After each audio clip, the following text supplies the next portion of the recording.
एक ऐसी टीचर है जो देखने में स्टूडेंट के जैसी लगती है और वो लाखों ऐसे लोगों को ट्रेन कर रही हैं जो टीचर्स बनना चाहते हैं। इतनी कम एज में जो वो काम कर रही हैं वो हम सब के लिए, यानी आप लोगों के लिए, मेरे लिए, पूरी दुनिया के लिए एक बहुत बड़ी इंस्पिरेशन है। Let's give an energetic and warm welcome to the one and only Himanshi Singh.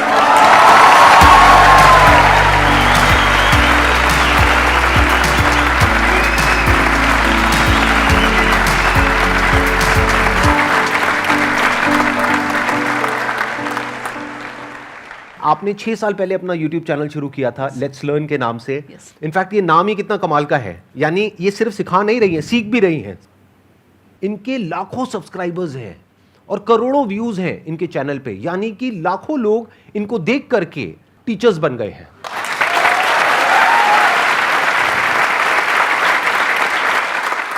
Thank you sir for having me here. और मैं 2-3 बातें हैं जो कहना चाहूँगी आपको। मैंने फर्स्ट टाइम आपको देखा था 2012 में, मेरे 10th के एग्ज़ाम्स हुए थे और 2012 10 साल पहले। उसके बाद मैंने आपका द अनस्टॉपेबल अटेंड किया था जो आपके बर्थडे पे हुआ था 27th आपने लाइव अटेंड किया था? राइट। ओह, मेरे को नहीं पता था, मतलब यू वर इन द आप त्यागराज स्टेडियम में वहाँ पे जो हुआ था वहाँ पर थे आप? बिल्कुल। आज सुबह मेरी सिस्टर ने भी यही कहा मुझे, 3 बजे हम मैसेज पे बात कर रहे थे, थोड़ा मैं काम कर रही थी, कि शी साइड के अच्छे से करना। और last time I heard Sandeep Maheshwari was in Tyagraj with you, और नेक्स्ट टाइम भी मैं जब उनको देखूंगी, वो एक्चुअली यूट्यूब नहीं देखती हैं, बहुत कम देखते हैं, तो तेरे साथ ही देखूंगी, तो वीडियो का मेरे को इंतजार रहेगा। तो मतलब मुझे भी थोड़ा सा अच्छा लगा, वो टाइम बिल्कुल याद आया। आपने 2 बच्चों की स्टोरी सुनाई थी और यू साइड के उसको पता नहीं था कि वो कर नहीं सकता, ये उसे नहीं पता था। मतलब वो बहुत एक अपने आप में इंस्पिरेशनल था। मतलब मेरी लाइफ में ये चीज़ रहती है कि मेरी टीम में भी कोई बोलता है कि नहीं हो सकता या नहीं है, मैंने कहा नहीं क्यों बोलते हो, छूटते ही थोड़ा देखो, हो जाएगा, तरीका तो होगा ही। तो बहुत इंस्पायर किया आपने सर। जो मुझे बहुत अच्छी क्वालिटी लगती है आपकी, थोड़ा सा बुद्धिजीवी होते हैं लोग तो टाइम के साथ उनको लगता है थोड़ा मुश्किल दो कुछ, मतलब भारी बातें, भारी किताबें या कुछ, आप बहुत ही मुश्किल बात को भी बहुत आसानी से समझा देते हैं सबको। वो मुझे बहुत अच्छी क्वालिटी लगती है आपकी कि आप बहुत सिंपल तरीके से समझा देते हैं। Thank you so much. अब हम क्वेश्चन आंसर शुरू करें।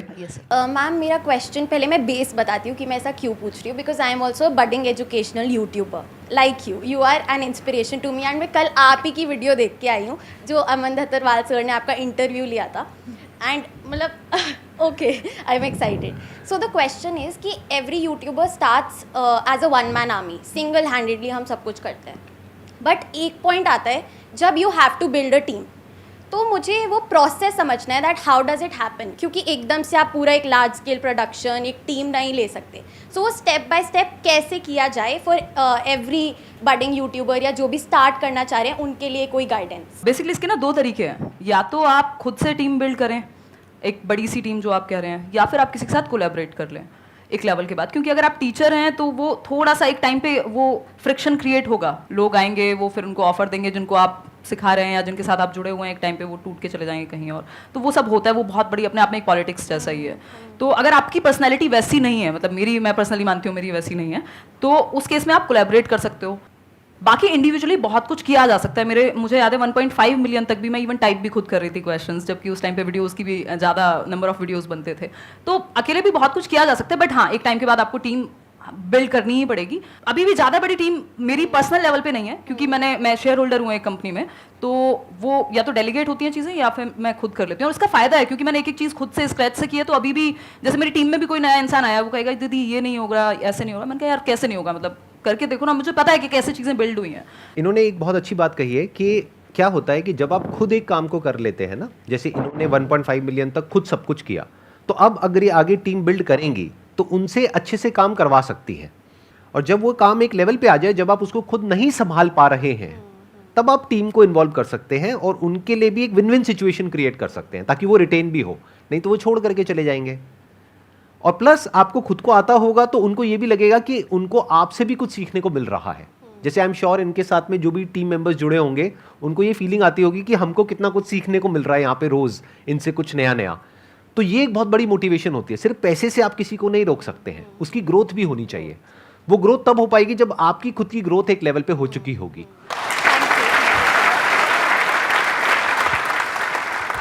सर मैं एक डिफेंस एस्पिरेंट हूँ और मैं सीडीएस टारगेट कर रहा हूँ। तो सर प्रॉब्लम है कि अब सीडीएस मैं टारगेट कर रहा हूँ तो 2 केसेस हो सकते हैं, या तो एग्ज़ाम क्लियर होगा या फिर नहीं होगा? अगर नहीं होता है तो मैं बैकअप रखता हूँ, जैसे दिल्ली पुलिस सब इंस्पेक्टर या कोई भी गवर्नमेंट जॉब। तो मैम अब मैं क्या करूँ? या तो CDSE सिर्फ टारगेट करूँ एक एग्ज़ाम, या फिर सारे में एग्जाम्स टारगेट करता चलूँ कि नहीं दिल्ली पुलिस भी देखूंगा, मैं CGL भी देखूंगा, तो क्या करना चाहिए मुझे? इसके दो तरीके हो सकते हैं। एक तो ये हो सकता है कि आप जो कॉमन सब्जेक्ट्स होंगे, ये जैसे रीजनिंग है, मैथ्स है, ये हर जगह पे आते हैं, बिल्कुल। तो वो तो आपके एक ही जगह से तैयार हो जाएंगे। अगर आप CDS की भी, सिर्फ CDS की भी तैयारी कर रहे हैं, तब भी वो हो जाएंगे कवर। कुछ चीज़ें अलग होंगी। तो मुझे लगता है कि अगर आपके जो कॉमन सब्जेक्ट्स हैं उनको आप पैरेलली प्रिपेयर कर रहे हैं, और एक टाइम के बाद आपको लगता है पहले आप CDS पे ही फोकस रखिए, उसके बाद आपको लगता है कि CDS एक लेवल का तैयार है, तो जो बाकी एग्जाम्स भी, क्योंकि ऐसा नहीं है ना, हमारे हाथ में नहीं है कंट्रोल कि कब आएगा एग्जाम कौन सा, तो हम फिल तो सारे ही करेंगे, एटलीस्ट जो सेम कैटेगरी में हैं, आसपास के हैं। तो उस केस में जब आपने जो कॉमन सब्जेक्ट्स हैं वो पढ़ लिए होंगे, जो आपका मेन एग्जाम है, जो आपका प्लान है, जैसा कि आप कह रहे हैं, और उसके बाद जो बाकी बचे हुए कुछ सब्जेक्ट्स ही होंगे, थोड़ा बहुत ही चेंज होता है, वो आप जब वो एग्जाम आने वाला हो उस दौरान तैयार कर सकते हैं। तो दोनों चीजें हो जाएंगी। बट एक टाइम पे मतलब एटलीस्ट 6 महीने 3 महीने तो आप एक एग्जाम को प्रॉपर दीजिए, ताकि एक लेवल आपका तैयार हो जाए कॉमन सब्जेक्ट्स का। बिल्कुल मैम। और सर सेकंड केस हो सकता है कि मैं क्लियर कर लूँ, तो देन सर मुझे SSB के लिए जाना होगा। SSB सर अब एक साइकोलॉजी टेस्ट होता है, पर्सनैलिटी टेस्ट।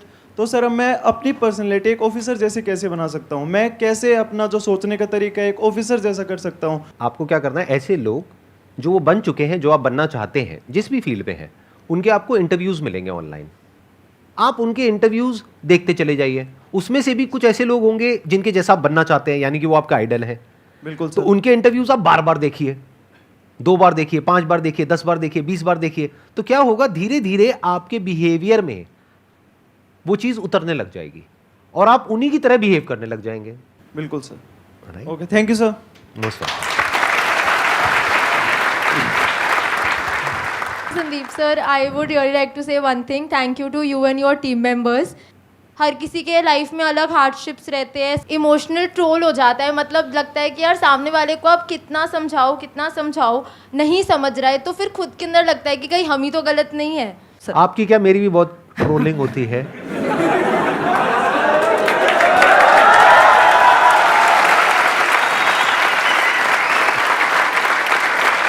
मेरा सिंपल सा इसमें आंसर ये है, लाइफ में हमसे गलती हो जाती है तो हाथ जोड़ करके सामने वाले से माफ़ी मांगो। अगर वो माफ़ कर दे तो बहुत बढ़िया है, अगर नहीं करता है तो आप खुद को माफ़ करो। खुद को कभी ब्लेम मत करो। माफ़ी मांगने से आप छोटे नहीं हो जाओगे, लेकिन खुद को ब्लेम नहीं करना है, क्योंकि गलती इंसान से होती है।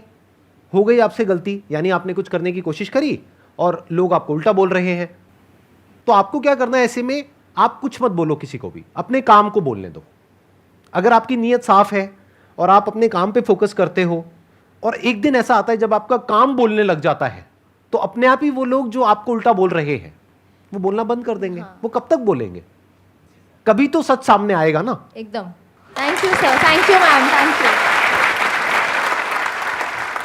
मेरे जो पेरेंट्स हैं वो चाहते थे कि मैं गवर्नमेंट जॉब करूं, लेकिन मैं साइड बाय साइड अपना कंटेंट क्रिएशन का काम कर रही थी 1.5 साल से। लेकिन अब ऐसा पॉइंट आ गया है कि मैं उनको अब बताना चाह रही हूँ कि अब ये मैं करना चाहती हूँ। तो इसके अंदर पहली प्रॉब्लम यह है कि कन्विंस तो मैं जैसे तैसे कर दूँगी, लेकिन मुझे ये रिग्रेट आ रहा है कि उनकी मैं मतलब विशेज़ पूरी नहीं कर पा रही, तो उसका क्या करूँ? ये सिचुएशन ना मतलब मुझे भी फेस करनी पड़ी थी एक टाइम में। मेरे फैमिली में सब टीचर्स ही हैं, गवर्नमेंट जॉब का पूरा है हल्ला एक तरह से। तो अभी आप किस स्टेज पे हैं ये उस पर भी डिपेंड करेगा कि आप अभी कैसे देख रहे हैं, आपको आगे तक का फ्यूचर कितना नज़र आ रहा है और कितना कॉन्फिडेंस है कि इस चीज़ में मतलब कर लोगे। देखो इसमें 2 सिचुएशन हो सकती हैं। एक सिचुएशन ऐसी हो सकती है कि मैंने एक टाइम पे पापा को बोल दिया था कि मुझसे होगी नहीं जॉब ना, मैं 6 घंटे में खुश नहीं हो पाऊंगी, मतलब मैं कर ही नहीं पाऊंगी, मेरा दिमाग इतना एक्टिव रहता है अब कि मैं शायद वो उतनी शांत लाइफ नहीं हो पाएगी। तो या तो आपको अंदर से ये चीज़ लग रही हो कि यार यही करना है अब, तो मतलब आप जी भी नहीं पा रहे हो, मतलब आपको वो है अंदर से कि एग्जाम आ रहा है बट आपका ध्यान उस चीज़ पे जो आप कर रहे हो एग्जैक्टली। तो अगर वो उस लेवल का है तो फिर तो देखो कन्विंस कर ही लेना चाहिए, और उनको बोल भी सकते हो 1-2 साल का टाइम ले सकते हो। इसी लेवल का है, इसलिए कॉन्फिडेंस से कर लूँगी। बिल्कुल, जब है तो फिर तो करके देख लो। और दूसरा टाइम है, 1-2 साल में कौन सा दुनिया खत्म हो जाएगी, मतलब आप कर सकते हो बात। तो घर पे बात करो, थोड़ा सा थोड़े दिन रहेगी, वो रहता है सब जगह पे रहता है। और मतलब मैं वैसे कहती थी अपने दोस्तों में एक टाइम पे कि यार पैशन ना आपको समझ आता है, थोड़ा बहुत उनको आ जाएगा, बट उनको ना वो बाहरी मटेरियलिस्टिक चीज़ें या सोसाइटी की अगर हम बात कर रहे हैं या पेरेंट्स की भी कुछ हद तक, क्योंकि उनको आपकी सिक्योरिटी चाहिए, उनको ऐसा नहीं है कि आपसे कोई बहुत बड़ा पैसा चाहिए या कुछ, तो वो टाइम के साथ आ जाएगा अपने आप, फिर वो चीज़ अपने आप ही आपकी साइड लाइन हो जाएगी, आप खुद ही उनको भी आंसर मिल जाएगा। और इवन लास्ट ईयर भी आई थिंक वैकेंसी आई थी, तो मेरी मम्मी कह रही थी कि फॉर्म फिल कर दे, मैंने कहा मम्मी कैसी बातें करती हो और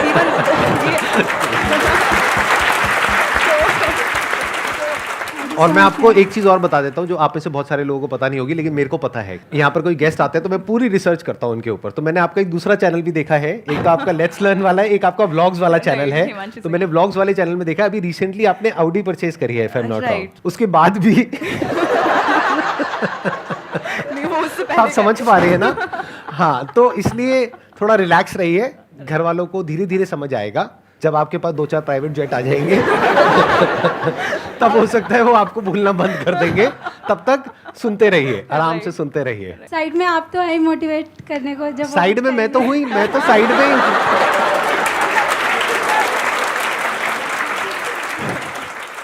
hello sir. Hello ma'am. Ma'am first of all आप बहुत क्यूट हो रियलिटी में। थैंक यू मैम एक्चुअली मेरा सीटेट से कोई लेना देना नहीं है, मेरा कुछ नहीं, मैं सिविल सर्विस एस्पिरेंट हूँ और एलएलबी कर रहा हूँ साथ में, बट स्टिल मैं आपकी सारी वीडियोस देखता हूँ, संडे वार्ता से लेके व्लॉग्स वगैरह सब, मैम बहुत इंस्पिरेशन लगता है। मैम एक्चुअली मेरा क्वेश्चन ये था कि मैं सिविल सर्विस की प्रिपरेशन कर रहा हूँ, फर्स्ट अटैम्प्ट दे भी चुका हूँ बट नहीं हुआ था क्लियर, फिर साथ में मैंने एलएलबी ले लिया DU से, तो मेरे को लगा था कि मतलब बिजी रहना है, अपने आप को बिजी रखना है, नॉलेज गेन करनी है, तो मैंने इतनी चीज़ें मतलब ऐसे वो कर लिया, एक रायता फैला ऐसे कह सकते हैं, रायता सा फैल गया है, बट अब वो फोकस नहीं हो पाता है, वही इंस्टाग्राम पे रील स्क्रॉल कर रहे हैं। बेसिकली अगर वो मोटिवेशन कहा भी जाता है, जैसे मैं एजुकेशनल साइकोलॉजी भी डिस्कस करती हूँ कि नीड से आता है, तो अगर आपकी नीड वो वाली सच में बड़ी है तो आप तरीके ढूंढ लेंगे, वो मैनेज कर लेंगे। मतलब ऐसा नहीं है कि नहीं हो सकता या किया नहीं है लोगों ने। मेरे खुद के कुछ फ्रेंड्स हैं जिन लोगों ने सेम जो आप बता रहे हैं वही सिनेरियो रहा है, हालांकि इंडिविजुअल डिफरेंसेस हैं, कंपेयर नहीं कर सकते, बट ऐसा नहीं है कि नहीं किया जा सकता। अगर आपकी वो नीड बहुत बड़ी है तो आप वेज ढूंढ लेंगे, और रील से तो वैसे भी कोई भला होने वाला है नहीं आपका, मतलब थोड़ा बहुत कभी देख लो तो समझ में आता है, बट वो तो मतलब हम इतने छोटे तो नहीं रहे ना कि हम अपना भला ना समझ सकें, तो इवेंचुअली तो वो हमें नुकसान ही पहुंचाएगा। मैम वो वहीं अटका रहता है दिमाग के, नहीं यार छोड़ो। ऐसा क्या मिल रहा है रील में? तो मैम पढ़ाई की तरफ, पढ़ाई से या कुछ प्रोडक्टिव काम से दिमाग हट के मतलब अनप्रोडक्टिव चीज़ों में हाँ, जा तो वो रहा है। आसान है ना, मतलब वहाँ पे अच्छा सर तो सब कुछ ही आसान है बट मतलब वो कंपैरेटिवली इजी है ना, वहाँ थोड़ा सा पेन होता है। अगर आप पढ़ने बैठोगे मन भी इधर उधर भागेगा, तो वो तो आदत डालनी वो अगेन नीड बहुत बड़ी नहीं है जब तक तो आप ऐसे इधर उधर घूमोगे। अगर वो नीड बहुत बड़ी हो जाएगी, जिस दिन आपको लगेगा कि ये चीज़ सच में इंपॉर्टेंट है, आप वेज ढूंढ लोगे, कुछ भी करके वो अपने आप उठ भी जाओगे, कर भी लोगे, पता नहीं क्या क्या कर लोगे। तो सारा खेल वही है, अगर सच में अंदर से उतनी उस लेवल की नीड ही नहीं है तो फिर खुद को भी धोखा मत दो और आसपास वालों को भी। मतलब सारा खेल उसी का है कि आप सच में कितना चाहते हो। Thank you ma'am, thank you.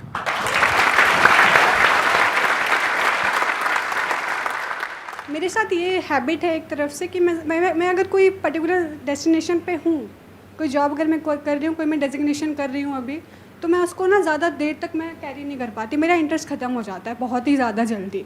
जो कि मेरे फ्रेंड्स कहते हैं तुझे चीज़ों को कैरी करना चाहिए, और मेरे पेरेंट्स भी इस चीज़ को लेकर मुझे काफ़ी कहते हैं तेरा काफ़ी रिसेंटली मैंने भी CA के लिए अटैम्प्ट किया था, फिर मेरा दिमाग मतलब हट गया, वहाँ से प्रॉपर डाइवर्ट हो गया, फिर मैंने कस्टमर सपोर्ट ज्वाइन कर लिया, तो मेरा इंटरेस्ट बहुत जल्दी लॉस हो जाता है, और इसकी वजह से मुझे काफ़ी ज़्यादा प्रॉब्लम्स भी फेस करनी पड़ रही है, क्योंकि मेरा करियर एक तरफ से रुक गया है, हर जगह मैंने हाथ मार लिया और कुछ भी नहीं है मेरे पास अभी। तो मुझे ये एक तरफ से मुझे जानना है कि मीन्स एक जगह पर कैसे रुके। तो ये सर से क्वेश्चन था कि मुझसे था? मैम आप दोनों से ही है क्वेश्चन। अच्छा, आप ये कह रहे हैं कि एक जगह पे टिक नहीं पा रहे हैं, बट मुझे लगता है कि अगर आप सच में काम कर रहे हो, मतलब जो भी आप अलग अलग जॉब्स कर रहे हो, अगर वहाँ सच में एक्सपीरियंस ले पा रहे हो और ईमानदारी से वो चीज़ कर रहे हो, सीखने को मिल रहा होगा बहुत कुछ, तो नुकसान नहीं है उस चीज़ में। मतलब कई बार हमें क्या चाहिए, हमें सारे आंसर्स पहले से चाहिए, बिल्कुल सेट होना चाहिए, स्क्रिप्ट थोड़े ना है, मतलब जिंदगी है, थोड़ा बहुत तो इधर उधर जाएगी। तो अगर आप सच में काम कर रहे हो, चिंता तब होनी चाहिए। अभी मेरे पास एक टीम मेंबर हैं, तो वो कल परसों कहने लगे कि दीदी मुझे ना इस बात की टेंशन हो रही है, किसी ने मेरे से पूछ लिया कि फ्यूचर का क्या है या क्या सोचा है। तो मैंने कहा तुम्हें इस बात की टेंशन क्यों है? टेंशन उन लोगों को होनी चाहिए जो कुछ नहीं कर रहे हैं। तुम यार मेरे सामने बैठे हुए हो, मेहनत करते हो, इतने मेहनती हो, 4 चीजें सीखते हो, फिर किस बात की टेंशन है? ग्रोथ तो हो ही रही है ना। तो जब कुछ ना कुछ कर ही रहे हो तो फिर नुकसान तो नहीं होने वाला, एटलीस्ट कुछ ना कुछ तो कर ही लोगे, मतलब वो सीख तो रहे हो ना एटलीस्ट। तो वो सीखना इंपॉर्टेंट है। अगर आपको अभी नहीं मिल रहा जवाब के एग्जैक्टली क्या करना है, मिल जाएगा, बट प्रोडक्टिव अगर आप हो, सच में कुछ कर रहे हो मेहनत से, तो इवेंचुअली सही दिशा ही होगी। ऐसा नहीं है कि कोई कि मतलब आप गलत जगह पे जा रहे हो। वो प्रॉब्लम तब है जब आप बैठ के डे ड्रीमिंग कर रहे हो। अनटिल अनलेस आप काम कर रहे हो तो फिर तो कुछ ना कुछ तो सीख ही रहे हो। एक है कि मैं क्या करना चाहता हूं या चाहती हूं, एक है प्रैक्टिकली आपको ये देखना होगा कि आप किस काम में एक्चुअल में अच्छे हो। जैसे अभी आपने बोला कस्टमर सपोर्ट डिवीजन में आप हो, तो कस्टमर सपोर्ट से क्या कनेक्ट होता है? सेल्स। और सेल्स में इतना पोटेंशियल है जिसकी कोई हद नहीं है। हो सकता है मैं आपसे पूछूंगा आप क्या करना चाहते हैं, आप कहेंगे मैं सिंगर बनना चाहती हूँ, मैं डांसर बनना चाहती हूँ, मैं ये बनना चाहती हूँ, मैं वो बनना चाहती हूँ। उसको छोड़ दीजिए। आप ये देखिए कि आप एक्चुअल में किस काम को करने में अच्छे हैं, जहां पे आपको रिजल्ट अच्छा मिलता है, जहां पे आपको एप्रिसिएशन मिलता है, जहां पे आपको ये लगता है कि हाँ मैं इस काम को कर सकती हूं। जो अभी आपने बोला मैं उसी पॉइंट को आगे बिल्ड कर रहा हूं, that could be customer support. तो अब आप इससे एक रिलेटेड लाइन है, दैट इज सेल्स। सेल्स से रिलेटेड लाखों बुक्स हैं, उसमें से जो कुछ कमाल की बुक्स हैं उसको आप पढ़ना शुरू कर देते हैं, तो ऑटोमेटिकली आपका जो दिमाग है वो सेल्स में आगे बढ़ता चला जाएगा। तो उसके लिए आपको क्या करना है, अपना पूरा फोकस डाला सपोर्ट को समझने में। आपने बोल तो दिया सपोर्ट, कस्टमर सपोर्ट, ये कोई छोटी चीज नहीं है। एक कंपनी के लिए कस्टमर से इंपॉर्टेंट कुछ नहीं है। अगर कस्टमर कंपनी को छोड़ देगा तो कंपनी बंद। तो customer support is very very important department, जिसको हम कई बार छोटा समझ लेते हैं। हमें लगता है I am in customer support. नहीं, it is not a small department. तो आप पहले समझिए कस्टमर सपोर्ट क्या होता है। अभी तो आप बाई चांस उस फील्ड में चले गए हैं, आपने कहीं अप्लाई किया, आपको जॉब मिल गई, but you are not an expert in that field. आप ये नहीं कह सकते कि मैं दुनिया की बेस्ट कस्टमर सपोर्ट एग्जीक्यूटिव्स है उसमें से एक हूं, कि अगर मेरे पास में कोई कस्टमर आता है डील करने के लिए, चाहे 1-on-1, चाहे ऑनलाइन, चाहे कैसे भी, I can convert that customer. ये कॉन्फिडेंस अभी आप में नहीं होगा। तो अगर ये कॉन्फिडेंस आप डेवलप कर पाए, अपनी स्किल्स को अपग्रेड कर पाए, सीख पाए और अपने आप को ऐसा बना पाए कि जो कंपनीज हैं वो आपको रिक्रूट करना चाहें बेस्ड अपॉन रिजल्ट्स। क्या आप बताएं कि देखिए पिछली कंपनी में मैंने 1 साल तक काम किया, इतनी सेल्स मैंने जनरेट करी उस कंपनी के लिए, तो क्या उसका जो कॉम्पिटिटर है वो आपको डबल सैलरी नहीं देगा? उसको नहीं दिखेगा कि वो कितना कमाएगा आपको पैसा दे करके। वो पैसा दे करके आप पे एहसान नहीं कर रहा है, वो अपनी कैलकुलेशंस करेगा। तो अपने आप को इस लायक बना लो कि लोग आपके पीछे आए, कंपनीज आपके पीछे आए।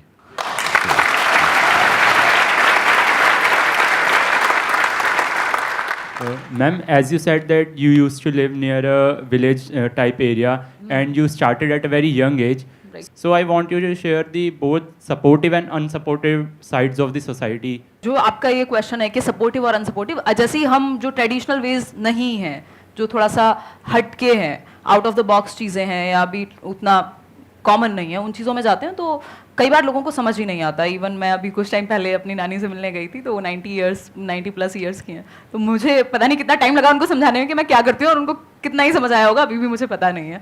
तो बेसिकली इस तरह की चीज़ें ना समझने में ईजी नहीं होती, स्पेशली अब हमसे पहली जनरेशन के लिए या जो जनरल परसेप्शन चल रहा है सोसाइटी में उनके लिए। बट कुछ कुछ चीज़ें अपने आप समझ आएंगी टाइम के साथ। मतलब वो टाइम को जवाब देने दीजिए। आपको अगर सच में इंटरेस्ट है और आप उस चीज़ को करने में खुश हैं, आप सीख रहे हैं और एक हर दिन एक नया चैलेंज है और आपको लग रहा है कि आपकी ग्रोथ हो रही है और आपको पता है कि यहाँ तक का रास्ता दिखा है, क्योंकि ये ऐसी चीज़ थी जहाँ पे मुझे पता नहीं था कि ये करियर भी हो सकता है। इवन मैंने जिस दिन फर्स्ट वीडियो डाला मुझे नहीं पता था मोनेटाइजेशन जैसी कोई चीज़ होती है, वो वीडियो कैसे डालते हैं वो भी मैंने सर्च करके ही डाला था। तो उस केस में वो आप जहाँ तक का रास्ता दिख रहा है उतना एटलीस्ट उस चीज़ पे फोकस करो और देखो आपकी फील्ड में कुछ लोग अगर हैं, तो अब तो है ही एटलीस्ट इस तरह की चीज़ों में, तो आप उनको देख के भी सीख सकते हो कि क्या अपर लिमिट है या फिर मतलब किस तरह से आप चीज़ें करोगे। तो सपोर्टिव और अनसपोर्टिव, कई बार जो लोग आपके क्लोज मतलब सर्कल में है, जो फैमिली है, तो उनको पता है यार ये रात को मेहनत करती है। उस टाइम पे आवाज़ आती थी दिन में तो मैं रात को रिकॉर्ड करती थी रूम बंद करके ताकि सब सो रहे हैं, तो वो उनको समझ में आएगा कि यार ये मेहनत कर रही है और ये सच में या कर रहा है, सच में ये चीज़ में इंटरेस्टेड है, तो वो कुछ हद तक आपको सपोर्ट करेंगे। दूसरी चीज़ ना सपोर्ट करने की रही, तो आपको सबका सपोर्ट फर्स्ट डे या डे 1 पे क्यों चाहिए? मतलब जरूरी नहीं ना, ज़्यादा लोग नहीं चाहिए होते, 1-2 लोग भी अगर आपको लगता है कि समझ रहे हैं तो ठीक है, उतना इनफ है। आप करते जाइए, ज़्यादा समझाने की कोशिश मत कीजिए सबको, उसमें आप ही कंफ्यूज होंगे और परेशान भी होंगे जब लोग सपोर्ट नहीं करेंगे। तो मेरे साथ भी वही हुआ है कि मैंने एट टाइम्स, जहाँ पे मेरी बुक आई 2019 में फर्स्ट बुक, तो मेरे फादर बहुत खुश हुए और अभी तो वो नहीं है इस दुनिया में, बट वो सच में बहुत खुश हुए क्योंकि बुक उनको समझ में आसानी से आती थी। बुक मतलब सबको पता है कि भाई बुक लिखनी होती है, मेहनत होती है, ये वो, तो उनको वो चीज़ बहुत अच्छे से समझ में आई, उन्होंने और बहुत अच्छे से सपोर्ट किया। उससे पहले शायद उनको लगता होगा कि यार ठीक है टाइम पास के लिए मान लो, या फिर चलो इसकी कम्युनिकेशन स्किल्स डेवलप हो रही है, मेरे भाई ने कभी दिखा दिया उनको वीडियो। तो वो सपोर्टिव अनसपोर्टिव दोनों चीज़ें रहेंगी, बट आपको फोकस काम पे ही रखना है।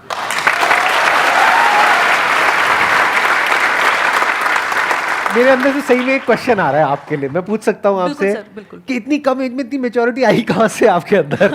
मतलब इतनी कम एज में जो आप बातें कर रहे हो, आई एम श्योर आप लोग भी फील कर रहे होंगे कि जो इनके आंसर्स हैं उसमें जो डेप्थ है, जिस लेवल की इनकी मेच्योरिटी है, बहुत कुछ मेरे को आपसे सीखने को मिल रहा है, सीरियसली, जेन्युइनली। तो ये कहाँ से आई इतनी कम एज में इतनी मेच्योरिटी आपके अंदर? मुझे लगता है कि वो जो मेरे फॉर्मेटिव ईयर्स थे, ऑलमोस्ट 13-14 ईयर्स जो मैं गांव में थी, फिर टीचर्स की फैमिली है, तो बचपन से वो देखा है वैल्यू कि पैसा कमाए चलेगा, बट वो वैल्यूज़, सच बोलना, या मतलब ये सब चीज़ें कॉमन रही हैं आसपास। मैं देखती थी गांव में मेरे जो मामा जी हैं, उनके पास लोग आ रहे हैं, वो सलाह लेने आ रहे हैं कि मास्टर जी से पूछते हैं क्या करते हैं, या फिर कुछ भी इस तरह का। और ऑनेस्टी से लोग, हर चीज़ पे ऐसा नहीं होता कि यार मेरे को इससे कुछ चाहिए। अभी मैं देखती हूँ यहाँ दिल्ली में बहुत होता है ये चीज़ कि कोई भी आपके सामने बैठा है तो दैट मीन्स पहले, अब तो मुझे शक्ल देखते ही मन करता है पूछ लूं क्या चाहिए भाई बता दे, तो इनडायरेक्टली मत घुमा। तो वो एक वो जो एक प्योरिटी है, वो चीज़ वहाँ से आई। फिर फादर भी हमेशा उसी तरह की बात, फैमिली बहुत ज्यादा मैटर करती है मतलब इस चीज में मेरे ये। और दूसरा जो एक्सपीरियंसेस रहे हैं अलग अलग तरह के, क्या ये जो आपने स्क्रैच से अपना ये शुरू किया और अपना ये पाथ बनाया और 6 साल में जो कुछ भी किया, उसने भी एक बहुत बड़ा रोल प्ले किया होगा सर? उसने क्योंकि वहाँ पे आपने ये बहुत कुछ सीखा होगा वहाँ बिल्कुल से। सर, बिल्कुल ये बात आप सही कह रहे हैं कि मतलब मैं अभी एक टेड टॉक भी हुई थी तो मैं वही कह रही थी, टाइटल था कि why not to become a millionaire, and I am saying this after becoming a millionaire myself. तो मैंने ये कहा था कि आप मिलियनेयर इसलिए मत बनिए, पैसे में प्रॉब्लम नहीं है, आप भी कहते हैं, ये मैंने आपके सेशंस में भी देखा है कि पैसे में प्रॉब्लम नहीं है, आप पैसे को यूज कीजिए, जो करना है करिए, खुश रहिए, उसको एंजॉय करिए, बट इसलिए मिलियनेयर मत बनिए क्योंकि सबने कहा है कि हसल करनी होती है, पैसा बहुत अच्छी चीज है और पता नहीं ये हो जाएगा, उसके बिना आप प्रूव नहीं कर पाएंगे, उसके बिना आप इंसान ही नहीं है, मतलब आप काम के ही नहीं है अगर आप पैसा नहीं कमा रहे, आप अच्छी पोस्ट पे नहीं है, आपकी लोग मतलब वाहवाही नहीं हो रही है सोशली, इसलिए पैसा मत कमाइए। पैसा इसलिए कमाइए या फिर कुछ भी करिए इसलिए करिए क्योंकि आप वहां तक पहुंचते पहुंचते जो बन जाएंगे वो इतनी वैल्यूएबल चीज है, आपकी डिसीजन मेकिंग, आपकी रिस्क टेकिंग। बेसिकली आप बिजनेस या कोई भी काम जब रिस्क टेकिंग, मतलब जो भी ऐसा काम है जो थोड़ा सा पाथ से हटके है, जो नॉर्मल ट्रेडिशन से हटके है, वहां पे आप लाइफ सीखते हैं। मतलब बिजनेस क्या है, लाइफ के जैसा है, जो मुझे समझ में आया है, या कोई भी नया काम जिसमें इम्परमानेंस है, कभी भी खत्म हो सकता है, लाइफ भी कभी भी खत्म हो सकती है। दूसरा, रिस्क लेना ही पड़ेगा आपको, आपकी जो स्टेबिलिटी है, मतलब जैसे लाइफ चलती है वैसे ही कुछ भी आप नया करते हैं तो वो वैसा ही है, आप जिंदगी सीख रहे हैं, अगर आप काम सीख रहे हैं, कुछ भी काम कर रहे हैं, तो वो बहुत कुछ सिखाया है मुझे। तो इसलिए मतलब पैसा कमाइए या अच्छा काम करिए, कुछ भी करिए, इसलिए कि आप वो जो बन जाएंगे वहां तक पहुंचते पहुंचते, वो उसकी वैल्यू मतलब पैसे में तो नहीं रहेगी एटलीस्ट। तो दैट्स व्हाट आई फील।